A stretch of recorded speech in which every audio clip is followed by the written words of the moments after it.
Rachel Burden with you. Is your bank a safer institution this morning? It's a year, do you know, since Northern Rock became the first major British bank to fall foul of the credit crunch. And in the 12 months since, bank after bank has found itself in trouble only to be bailed out by the taxpayer. Well, today, the government's banking bill becomes law and it allows the government to take over ailing banks. It also means the Bank of England can loan money to struggling banks without informing the public. Let's talk to Max Keiser, who's host of The Oracle on BBC World.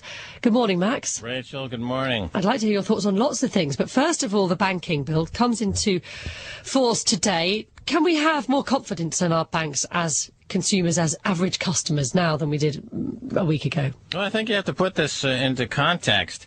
What's been going on the past 4 or 5 years, and as we've been talking about on our radio show in London for 4 years, this problem has been brewing for 4 years. You remember Bradford and Bingley was giving customers a chance to borrow 120% of the value of their home as a mortgage, putting these customers immediately into negative equity. And we predicted 4 years ago that Bradford and Bingley would have to be nationalized or go bankrupt. We said the same thing about Northern Rock.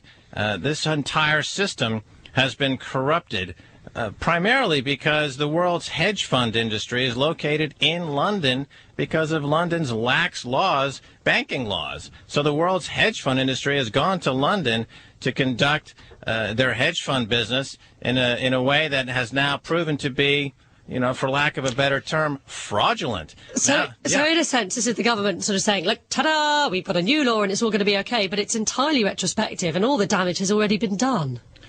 The damage has been done. The UK pound is vulnerable. The idea that Darling is going to conduct some kind of operations in secret is bogus. He's afraid of tipping the public to possibly do another Northern Rock type bank run.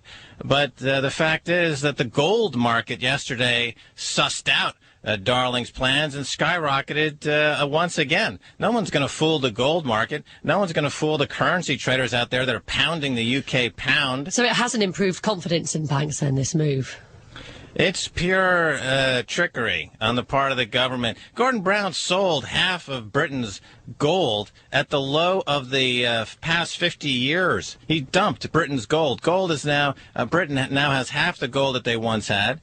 And this is going to prove problematic going forward because all these other countries have a lot more gold in their reserves, and only gold is going to be ultimately the standard by which any of these currencies are valued. But there has to be a balance, doesn't there, between protecting the banks and preventing an unnecessary run on the banks and informing the public about what's going on?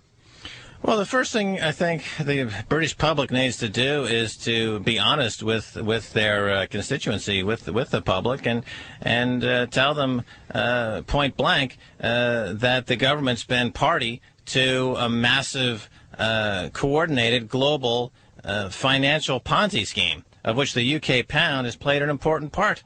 And going forward, these banks are at grave risk. And they're not going to make the situation better by taking half measures and by simply trying to wish the problem away. There's genuine actions that need to be taken, and the government is shying away from taking the actions that need to be taken, really. And this is going to only make the situation worse in my